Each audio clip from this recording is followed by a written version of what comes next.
Support for a special conversation on race relations in central Pennsylvania comes from the Gertrude J. Sandt Endowment, the James H. Olay Family Endowment, the Sidney and Helen S. Friedman Endowment, and from viewers like you. Thank you. Good evening, and welcome to our special episode of A Conversation on Race Relations in Central Pennsylvania. The show is being produced in the Dr. Keiko Miwa Ross WPSU production studio. For tonight's conversation, we spoke with two panels of experts to get their perspectives on communities and police and education and race. We'll start with communities and police, a topic that's been in the spotlight both nationally and here in central Pennsylvania.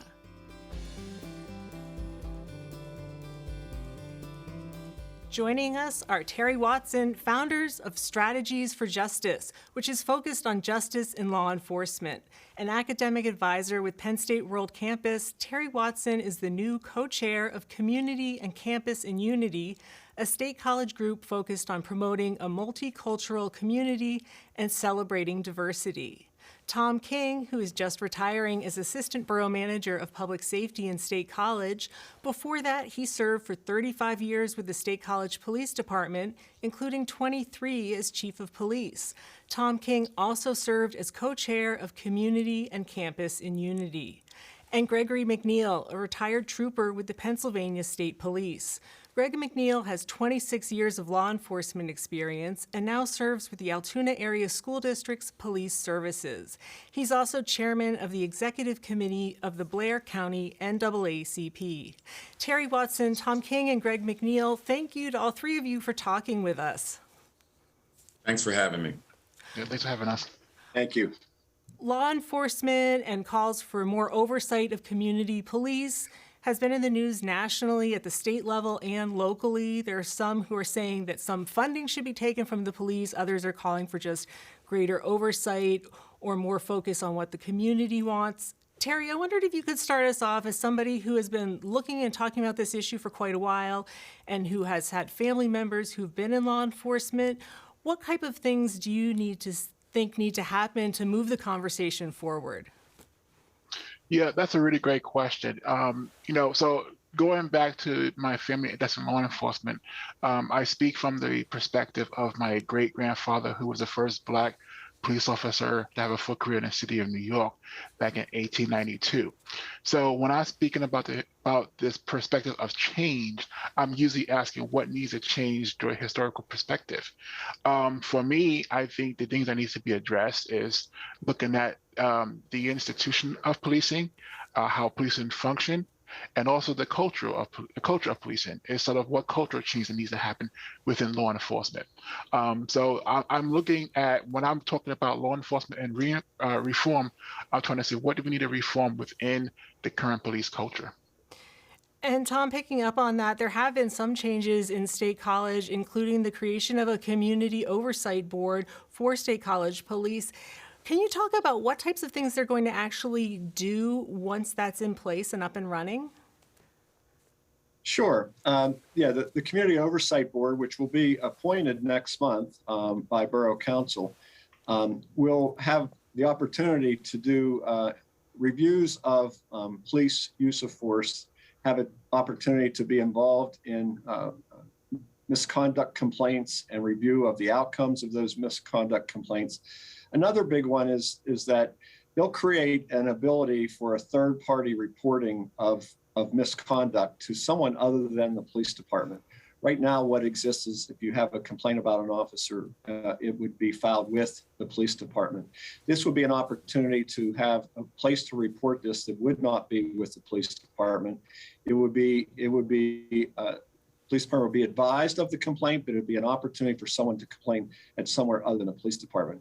And I think what it ultimately does is allows to have 9 people from the community to have knowledge of and awareness of how the police are holding themselves accountable, or if not, what changes need to be made to make sure that occurs. And another big piece of this is who is actually serving in law enforcement. Greg is someone who served with the state police and is now retired from that position. Can you talk about what you think is the importance of having a representative police force, including diversity and people of color in the police force? Well, we're talking about the current climate. The current climate is using the words defund and reform. And I think that further divides the two parties. I think that they should use a term that's more palatable, like change between the police and the communities that they serve. As a person of color, I understand that you want to identify with somebody that has a common background, that has maybe a common experience than you, as you. And that builds trust between the police and the community if they see more people like themselves in those positions. So kind of two themes I'm picking up on here. One is the idea of changing the culture that Terry mentioned, and also in the importance of trust, which could come from the Community Oversight Board and also from seeing people like yourself in the police force. Terry, can you elaborate on that, the idea of a change of culture? What are you talking about? Yeah, that's a great question. So, I was at a conference about 2 weeks ago, and this conversation came about diversifying police departments and what have you not. I remember asking the question is, what's your purpose of diversifying a police department? Like Greg was saying, maybe trying to build relationships, right? My biggest concern always has been, if you're trying to bring people of color into your department, just to look like you are trying to be diverse, that causes also a negative effect as well. Most importantly, and again, I talk about the mental health of Black officers as well. Last night I was on the call, and some of the folk, we have a thing called holding spaces, where Black officers join me and join our group in a conversation, just to have an honest, authentic, what's going on. It could be anything. And one of the things that concerns me is the mental health that they're going through if they're experiencing racism in their own department, right? So it's important that we change the culture of policing, inside policing, because if you bring a person of color into your department and it's a toxic environment, it's going to impact that person's mental health, and most importantly, it's going to negatively impact the community. So that's what I mean about it really changing the culture, because we do want to see a diverse police force. We want to see a community and law enforcement have trust amongst one another.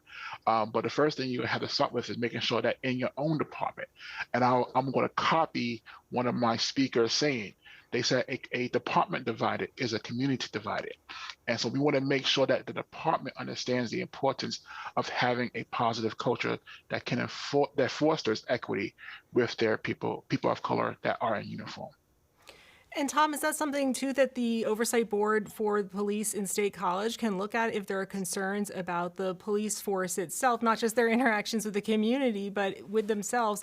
I don't know how much you can talk about it, but sometimes the issue comes up if there's police unions, how much change can be made without union consent, and it ends up in a negotiation phase. So how easy is it to facilitate those changes and discussions? Well, I think it's certainly a purview of the Oversight Board, where they can look at maybe additional trainings that might be necessary and make those recommendations to the chief and the city manager.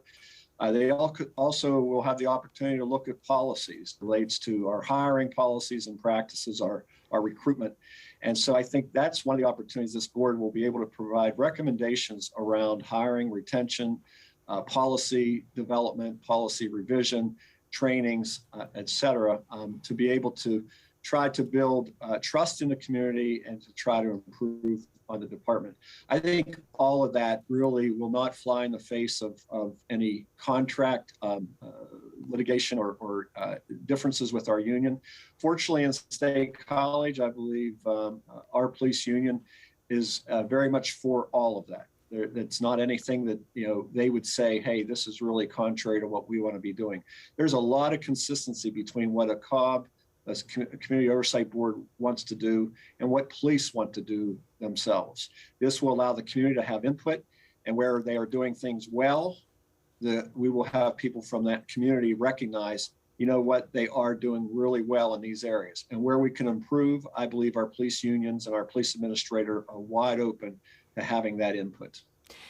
Right, that's a good point too, recognizing what's working well and fostering community relations and calling that out in a positive way, along with some of the other side of that, things that might not be going so well. Well, this might be a good time to listen to what a couple of the people that WPSU spoke with about their thoughts about the police and whether they feel comfortable in trusting the police. So let's listen to what a couple people have to say, and then we'll talk about it.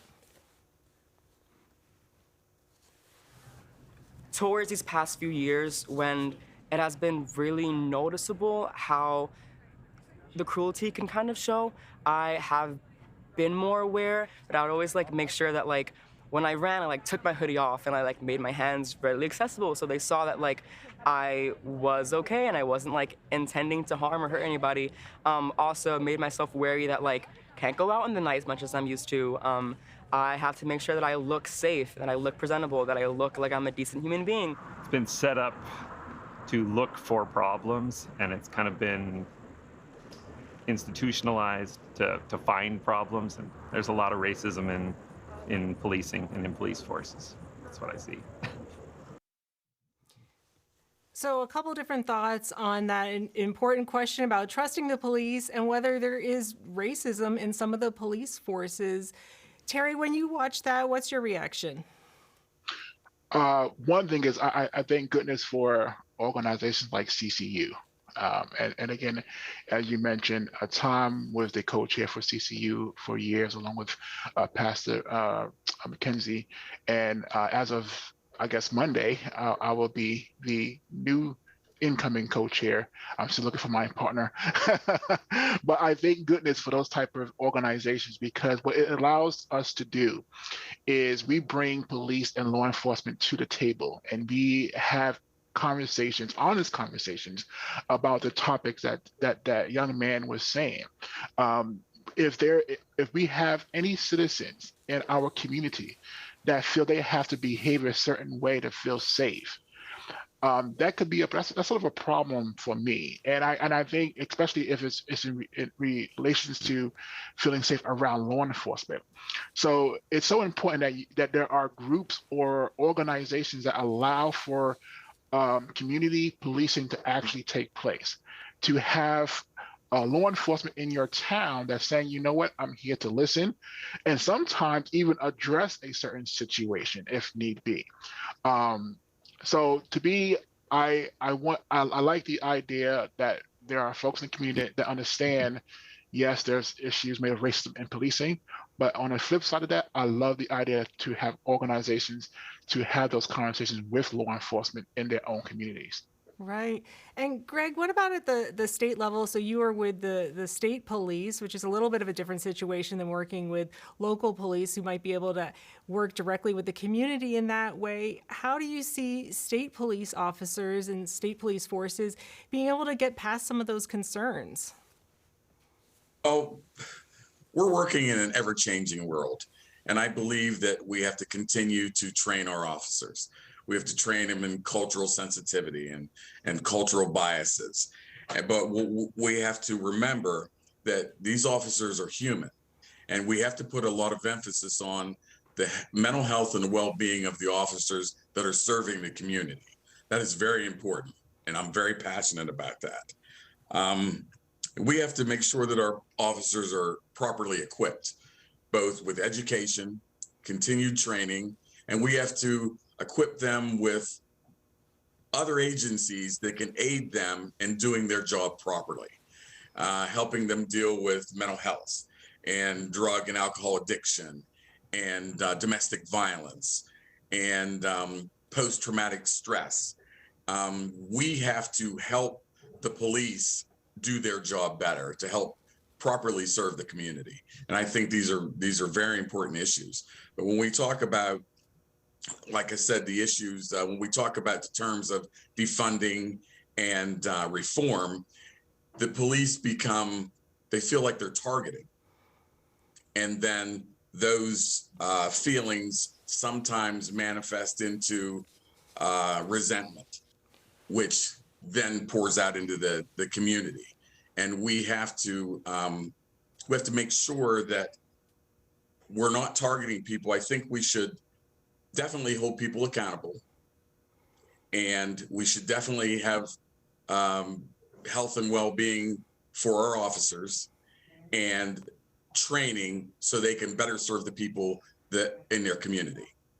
Right, you raise a lot of good points there. I want to bring Tom in on the conversation. And Tom, there obviously has been one really big case in State College in recent years, and it was the fatal shooting of Osaze Osagi by police officers. And I know you can't discuss the specifics of that case, but I wondered if you could talk about how, since then, police have been trying to rebuild that trust on both sides. Sure. Yeah, I think, since that incident in 2019, and I appreciate you understanding because of ongoing litigation, I can't discuss that case. But since then, our community and our police department, and I think law enforcement agencies across the county, are all continuing to look for ways that we can improve systems across both the law enforcement and the mental health system across the county, to try to be in a position where we never have a situation like that again, and do all we can to do so. We've created the Mental Health Task Force on Crisis Services. That was formed by Borough Council and Center County government. The borough has established a community oversight board. We have in the process of hiring an equity and inclusion director. State College Borough, including our police department, for the past 2 years have been going through race, equity, and leadership training. All these things are not necessarily a panacea that's going to cure all racism and cure all ills that exist. But these are all things that try to be in a better place than where we were in 2019 or even before that, to try to improve on circumstances, and certainly, especially focusing on the mental health. Greg mentions about defunding police. This really isn't an issue from my perspective about giving police less funding. This is about giving police more resources, not taking away from them, but helping to support them with additional resources in the sense of mental health specialists and police social workers.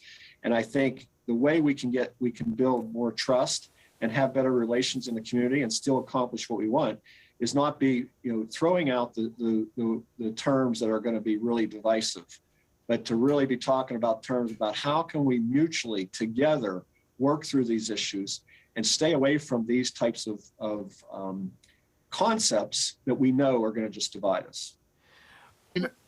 That's a really interesting point, Tom, too. And I'm sorry. The other part too about defunding the police is, and I think when I hear that term, I'm usually thinking that they are talking about reallocating funds for other services, right? So, one of the things that we constantly are talking about is mental health in policing, in law enforcement, right? I think Greg hit some really good points. There's the PTSD that exists.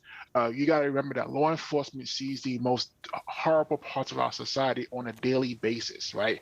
And most of us would panic if we saw an inch of that, right?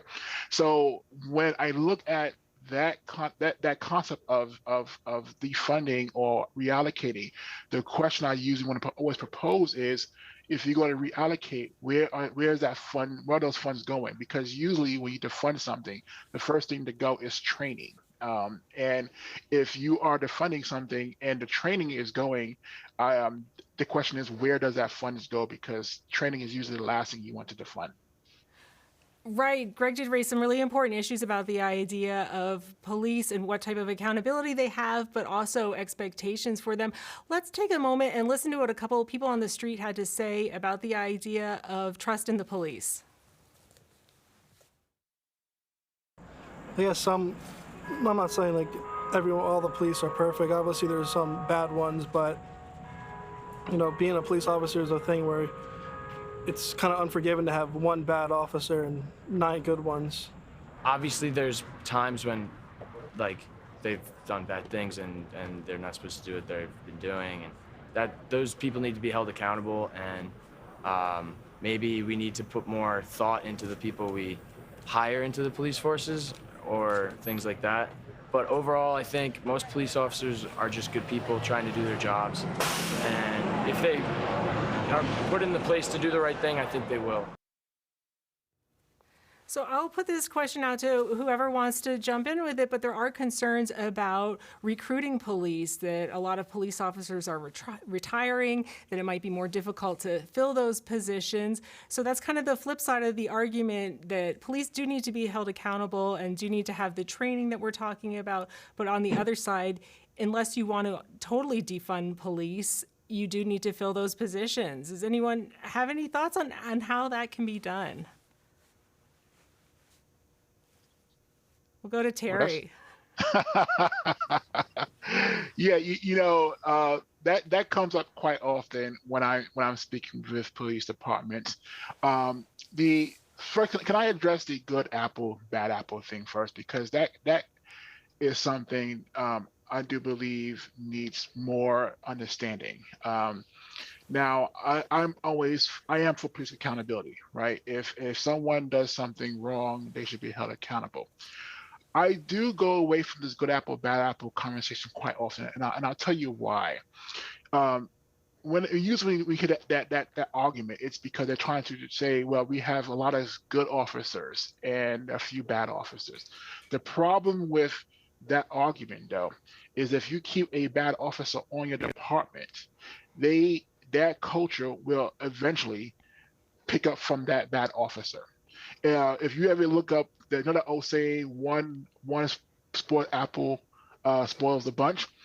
The reason that apple spoils the bunch is because an apple, when it rots, it produces a gas, and that gas cause decay, and then the apples around it begin to decay and also cause the same as that gas. So when we're talking about the good apple, bad apple, I think it's so important that we do hold police accountable, because if you don't, that bad apple, if you have it for 20, 30 years, you'd be surprised what it could do to the department. But for recruiting and retention, one of the things that I always say is that's something that we should look in the academy. What is it that what kind of personnel are we looking to serve our communities? And also in the academy, what skills should we be teaching officers before they get into the community, right? I do think that de-escalation is important, right? I do think how do you talk to citizens who do have trust issues with police? Right. Right. One of my speakers always say that you have to be able to engage your community. So that's your topic. Yeah. Right. Thank you. And I also just want to bring Greg and Tom in on this conversation. Greg, when it comes to recruiting a diverse police pool, how can that be done when there is more of a spotlight on policing right now? Well, I had the pleasure of being on an oral board for the state police twice. I mean, I was a road dog, and my supervisor said, look, we're going to send you down and you're going to be on this oral board. And at first I didn't want to do it. But once I got there, and I felt like I'm helping shape the future of the department. And the first question we ask is, why do you want to be a Pennsylvania State Trooper? And if they couldn't answer that question, then all the rest it was a moot point. If you could not answer that question, I don't need to ask any other questions. And I didn't want to hear it was the fringe benefits, and I didn't want to hear because the money. It was, what can you do to help your community? And like I said, if they answered that first question correctly, I had nothing else. And this was during 9/11. Right. So if you couldn't come into that interview and tell me why you wanted to be a police officer, then we were wasting our time. But I did get a chance to help shape the future of the department. Yeah, thank you. I want to bring Tom in on that. Tom, we're running out of time here, but do you have any thoughts about what it's going to take to recruit police officers and recruit ones who are open to some of the changes that we're talking about? Like in State College, you're going to have a community oversight board. You're going to have social services working with police more. How do you recruit those officers at a time when that's becoming more difficult to do? Well, I think, first of all, I think the majority of people applying and want to be police officers are coming and wanting to do it for the right reasons and to be able to make a difference and help their community. They're not coming because they want to be bad people and create harm. I think one is you say, here's the difference you can make in our local community in serving the public, and what a great job it is. And I could talk about that from a 40-year experience. I think you have to point out the benefits of what they can do to make a difference. And I think you have to be candid with them and tell them what the expectations are and what is important. So when we do our interviewing of candidates, we talk about racism, we talk about equity, we talk about inclusion. It's not just how do you stop a person for speeding or how do you make an arrest. It's about when you include in your interview questions those types of issues that are important to your community, such as diversity, equity, and inclusion. And then the final part is that you bring in community members. I might not be able to bring in persons that are exactly representative demographically by race as our community, but I can bring in people that have varying experiences across the country that may not look the same, but they certainly all have different life experiences and viewpoints. We hope to get a very diverse force from a standpoint of race, but we also have to have a diverse force in thoughts and experiences and beliefs. And I think we involve the community in that recruitment process. And that's what we're doing. When you include that, those who don't want to be part of that change and part of equity and inclusion and diversity, they'll filter themselves out. They won't come back because it won't be for them. And that'll be perfectly fine. Well, we have just about a minute or so left, and I wondered if each of you could kind of weigh in with some final thoughts about what you think, not just the police and not just what elected leaders and government officials can do, but what people in the community who may be watching this or reading about these issues are concerned about it, what they can do to move the discussion forward and take action. And Greg, we'll start with you. We just have a few seconds left, so put you on the spot. Well, I know there's a divide between the community and the police. And we both need to be accountable for our actions and put trust in each other and in humankind. Thank you. And Terry, any final thoughts? Yes, I would say as a community member, the best advice I can give is if you go to interact with law enforcement, try to do it in a time that's not in a fire, right? I love the idea of interacting with law enforcement when things are calm, where you can have an honest conversation. So my goal is always to tell the community members, engage law enforcement and do it now. Great advice. And Tom, your final thoughts?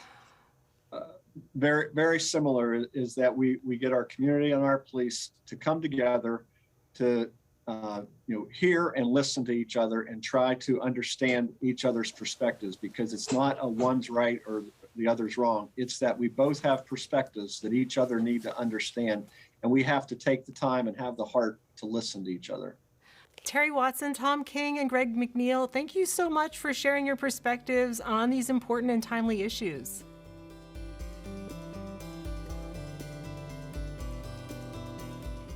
For the second part of WPSU's Conversations on Race, we looked at race in education, particularly critical race theory. Joining us to talk about this are Cynthia Young, an associate professor of African American Studies, English, and Women's Gender and Sexuality Studies at Penn State, and Joanne Foley DiFiore, an associate teaching professor of biobehavioral health at Penn State.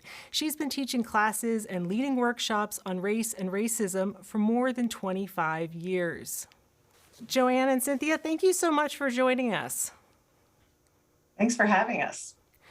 Critical race theory is something that's been in the news a lot lately. It's been somewhat of a hot topic, but it can be very difficult to define. Cynthia, I wondered if you could start us off by just talking about, when you talk about critical race theory, what do you mean by it? So I think the simplest way to talk about it is to say that it looks at the relationship between race, racism, and power. And that's not my definition. That's critical race theory, an introduction. There's the book, and that's precisely what they say. It's looking at that relationship between those three things. It's not one thing. And along with that comes thinking about how race is a social construct. It's not a biological fact, that we all have multiple identities that impact the way we move around in the social world, and that different groups are racialized differently. So, the way that I'm perceived is not the same as the way someone who's Asian American is perceived, et cetera. So, I mean, that's the simplest way to think about it, the relationship between those three terms, race, racism, and power.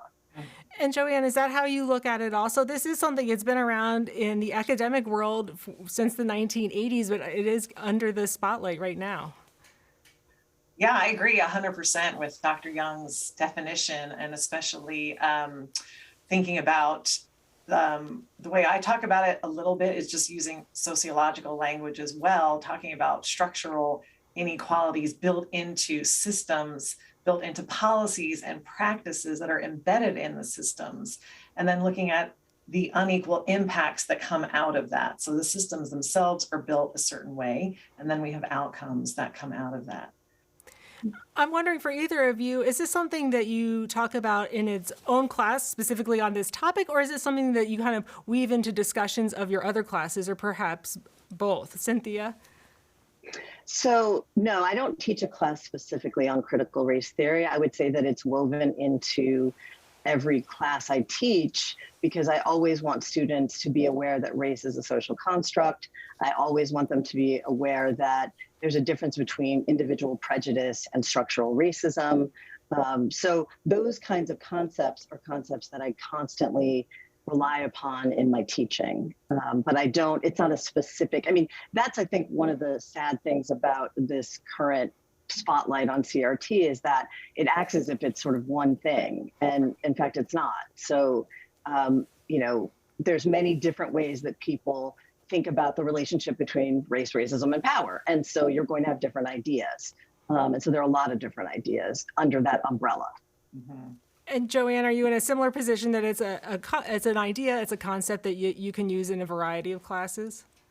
I do. I use it in every single class because you really can't talk about health and health outcomes without talking about the different systems that impact people differentially, and their health outcomes are so different depending on your racial, ethnic group, and other qualities. But so it's something that basically I can start almost every class by talking about this, but there is no separate course on this one theory. It's brought into as a foundation for the things that we study.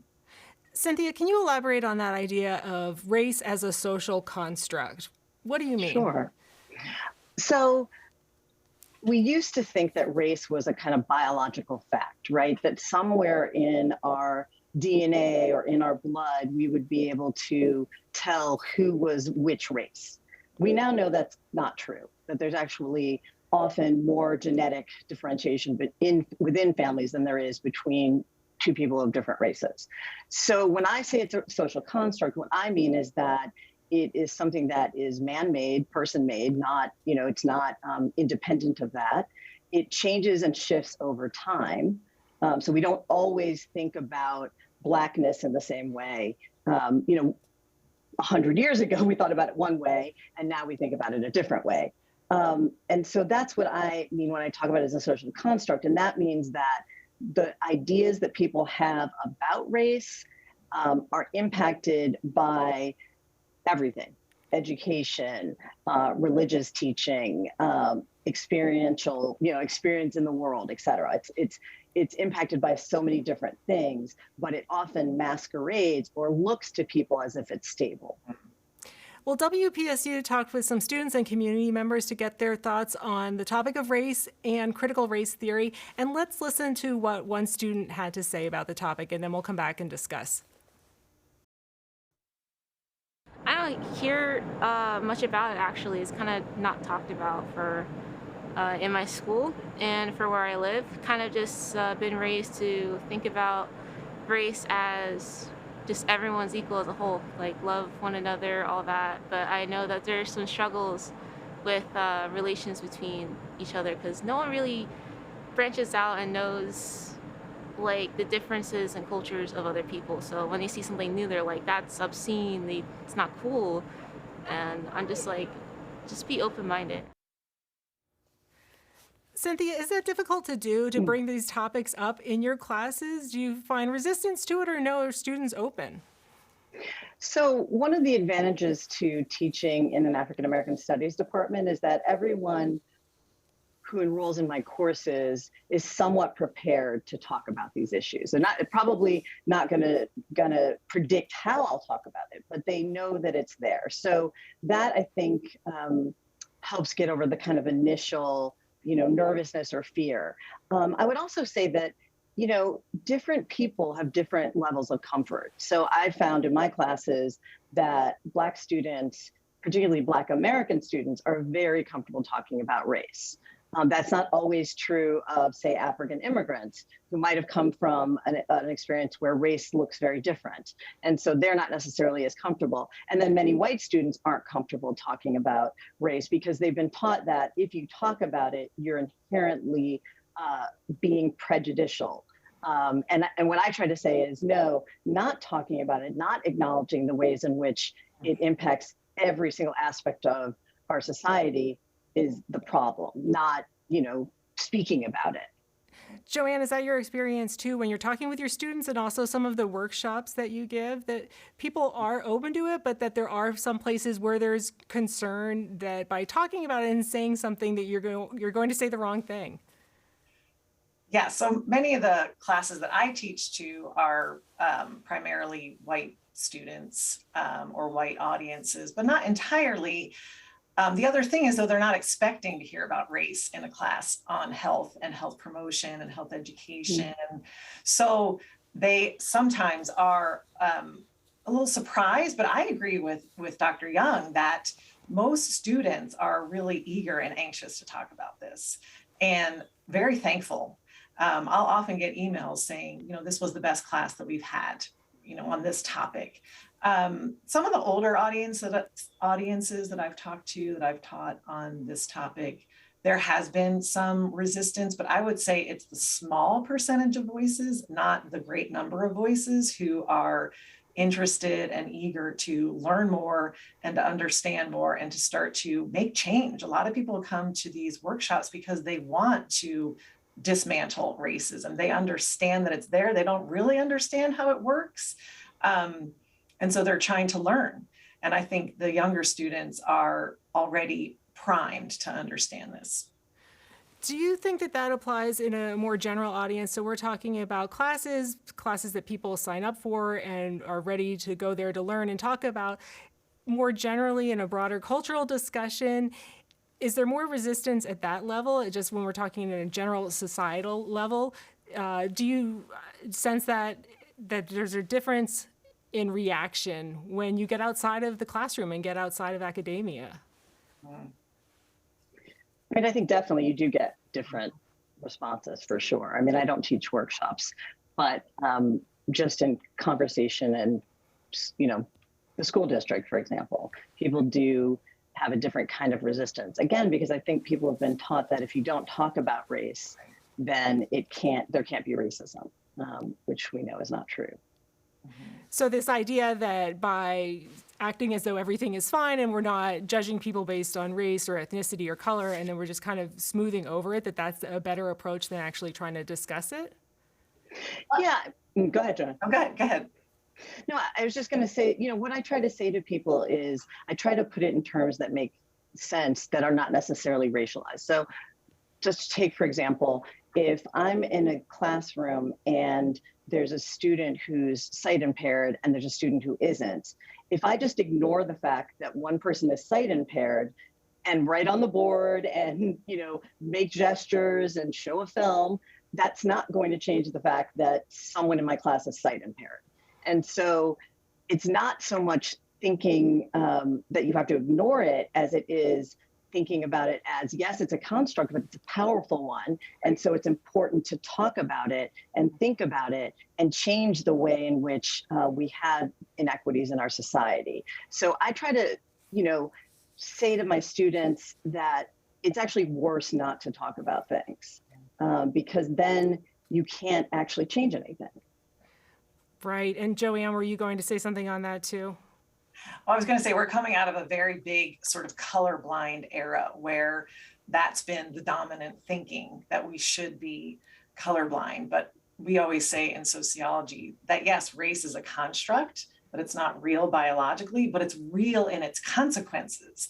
And so the results of having racial inequality have real outcomes. So we really do need to talk about those real outcomes. I usually start there by showing the outcomes and the inequalities, because it's hard to sort of argue with statistics and numbers. When they're right, if you can show infant mortality rates that are different, maternal mortality rates that are much higher for African-American women and other racial ethnic wealth gaps. So it's hard to argue with the outcomes of racism. Right. Well, let's go to what a couple of people that WPSU interviewed and what they had to say about race and education and how to talk about it. And we'll listen to what they had to say, and then we'll come back. It's just people trying to fill in history and sociological and racial background on things that are going on in how we kind of got to where we are right now, politically and economically and socially. It's nothing to be afraid of. It's more a matter of shining light on something that's been hidden for a long time. Critical race theory seems to me like it's just going a little bit too far, and to have everyone, like I'm thinking of, like in the schools and whatnot, teaching young students. I'm glad to teach them history. I'm glad to teach them the truth about what really happened in Native American, African American societies. I'm very glad to have that taught in the schools. But to me, critical race theory, as I understand it, I think it goes a little too far. What do you think about that? Two different opinions about critical race theory and how it can be used in teaching, and what some of the concerns are about using that in teaching, whether it's even needed. Cynthia? Well, what I found interesting about what the last speaker had to say is that she actually agrees with the objectives of critical race theory and is disagreeing with a kind of caricature that the right has made of critical race theory. And so over and over, she says, I want truth taught in schools. I want people to talk about, indigenous genocide. I want people to talk about slavery, et cetera. And that's precisely what critical race theory argues, that every single system, our legal discourse, everything has been impacted by, race and racism, and therefore talking about it and exposing students to it helps them understand why the society currently looks the way that it does. So that's what's interesting to me about what she had to say, is that she actually agrees with the objectives, but I think the way in which it's been caricatured again by the right has made people think it's something that it's not. Right, Joanne, is that your experience too? Have you been using it to teach in your classes and workshops for years now, but it's only lately that it's been becoming controversial? Oh, absolutely. I mean, I have not really changed my curriculum in decades, except to update the data, but the going through, how does racism work and how does structural inequality work has virtually stayed the same in terms of how it functions. And it's just been recently that there's been this, great interest in it. I really wanted to know what part she felt went too far. And it's probably that part of it also looks at whiteness and whiteness as a structure itself, and as one of the structures as having something that we call white privilege. And so I think that's the part, especially when I teach this in class, that maybe gets the most pushback, is talking about that unseen, that unhidden part of the system. This kind of brings me back to a more basic question. Why do you think it's important that we talk about racism and its role in the history of the United States? Why does that have to be part of the conversation, and that it's inherently important to do that? We'll go to Joanne. Okay. Well, first of all, I think most of the people that I've come in contact with don't know this history. I mean, they've never heard many of the things that we're talking about, the Trail of Tears, or the moving of the Mexican border to include Texas. So most people don't know about that. And one of the things that you can trace is some of the the structural consequences that are the result of some of these practices that were in history, like redlining, for example, you can still look at things like food deserts and environmental toxins and where they are spread currently. So this isn't something that doesn't have implications right now. Yeah, and Cynthia. No, I mean, I absolutely agree with Dr. Foley Di Fiore. It's clear that students don't have any understanding of how, so for example, let's take something very simple, racial segregation. I think most people, if you ask them, would say, we live in a racially segregated society because people of different races prefer to live with, in quotes, their own kind. So that's what people, I think, for the most part, would say. But in fact, there was government intervention to actually segregate communities that had been integrated, right? And so federal housing gets built and it only allows whites to be in one kind of structure and it allows Black people to be in another kind of structure that's built with shoddier materials, near toxic waste dumps, et cetera. And the kind of sort of segregation we have today is a direct result of the fact that all sorts of programs and laws made it impossible actually to segregate. So another example would be the GI Bill. So my father was a World War II vet, went to college, went to law school on the GI Bill. He could not, however, get a federal loan to move into the suburban, developments that were being built post-World War II because there were white-only covenants in the actual loan documents and mortgage documents. So that's just a very kind of clear example. That's something that when I tell my students that, they're completely shocked. And I think if you don't know things like that, it's easy to say things like, people just like to live with their own kind, or it's easy to say, well, the reason that people are poor is just because they can't, they don't work hard enough or they can't, et cetera. When in fact, my father couldn't get property in the 40s, but the property that people got in the 40s has accrued an incredible amount of wealth over that time period, right? So when you look at the wealth gap between white people and Black people, it's directly related to the racial segregation and residential segregation that has been baked into this country. Right. Well, there are skeptics out there, as both of you know, and we got this question from someone, and Jim from State College writes, I have tried to understand what critical race theory really is, but no one seems to be able to define it. As I understand it, a legitimate theory should have testable propositions and possible observations that would lead to the rejection of the theory. Does critical race theory meet these minimal standards? So is there a way to test the theory and prove or disprove it? Is that something that can be done? And how would you do that? We were just talking a little bit about some of the examples that give rise to this theory, but maybe you could address this one too, Cynthia. So what I would say is I would take the word theory and I would replace it with knowledges. And I think that the distinction is this. Yes, if you're talking about a scientific theory, it's a hypothesis, right? It's actually, a one sentence, perhaps, hypothesis that you can then test out. Critical race theory is not one idea. In fact, people who work within critical race theory debate each other all the time, have different opinions about, how race impacts, a social structure, et cetera. So it's not a theory in the way that I think the person asking the question is sort of using that term. I would say more critical race knowledges, right? So knowledges about the relationship between, again, race, racism, and power. And so you can very easily talk about inequity by just looking at statistics. That's just what Dr. Foley Di Fiore was saying. It's very easy to see in the maternal, death rates, during labor and delivery, in infant mortality rates, in all sorts of outcomes. It's very easy to see. And so, but I don't think that people in critical race theory are talking about something that can be sort of easily narrowed down to sort of one idea.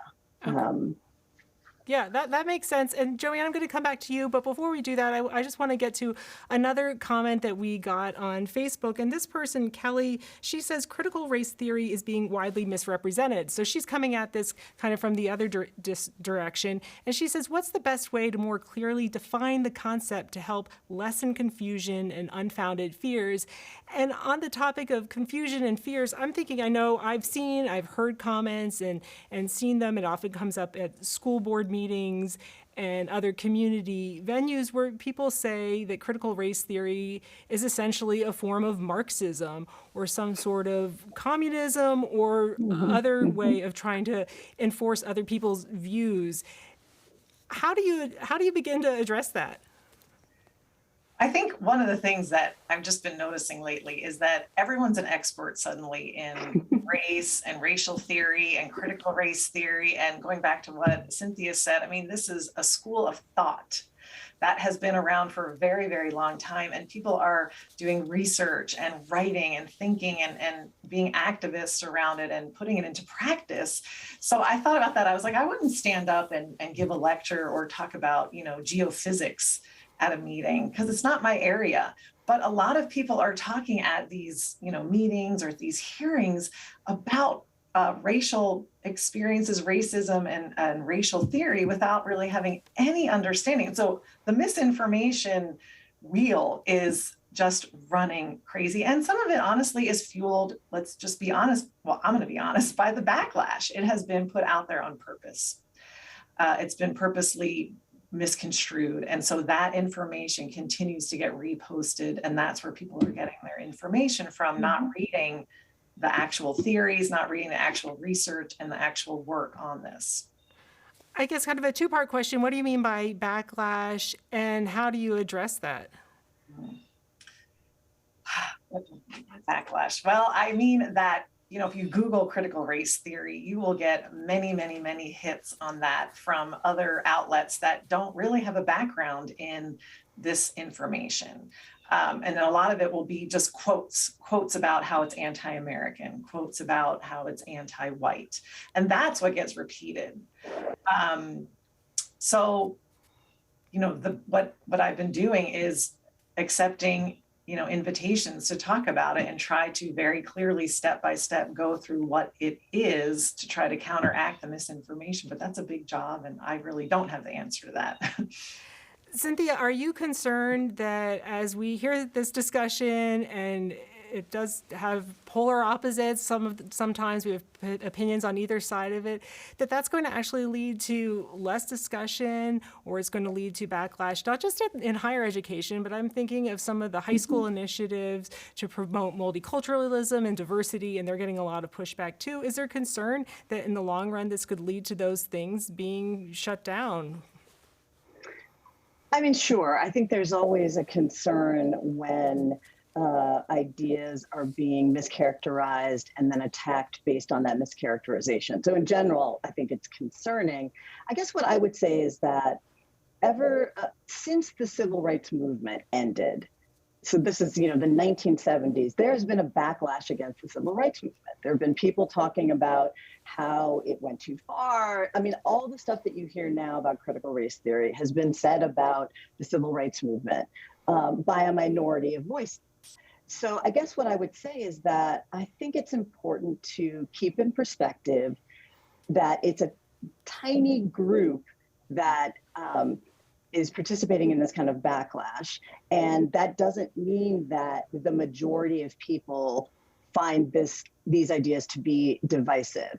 And in fact, I think often when you actually tell people what you're talking about, there's much less resistance than one might think. I've just found that to be true in my classes amongst white students who weren't familiar with much of this prior to taking a class with me. So, but I do think you're right that there's a kind of moral panic happening where people are like, this is a problem, it's being taught in schools, and in fact, it's not. No one is teaching a course on critical race theory in high schools, elementary schools, middle schools. They are, however, talking about U.S. history in more complicated ways. And I think that is all to the good. So this idea that students can't handle it, I just find it to be a curious one. My son, when he was in preschool, so he was 3, he learned what slavery was.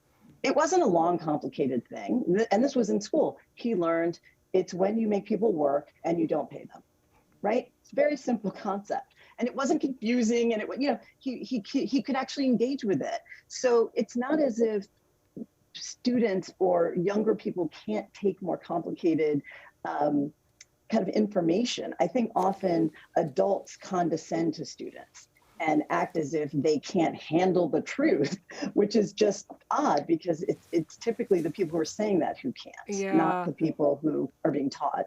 Yeah, and Joanne, we have just a few seconds left. Do you have any final thoughts, too, about how it can be brought to students in a way that's helpful and moves the conversation forward? Oh, I just agree with Dr. Young that the students are eager and interested, and it is the small group of voices that is loud, but most people are, open and receptive to learning things that they didn't know before. Well, Cynthia Young and Joanne Foley DiFiore, thank you both so much for talking with us. Thank you. Thank you. We've been speaking with Cynthia Young and Joanne Foley DiFiore as part of a special episode on WPSU's Conversations, a discussion about race in central Pennsylvania. I'm Ann Danahy. Thank you for watching and listening to WPSU's Conversations, and please join us for our next episode of Conversations Live on November 18th. Ask a Veterinarian.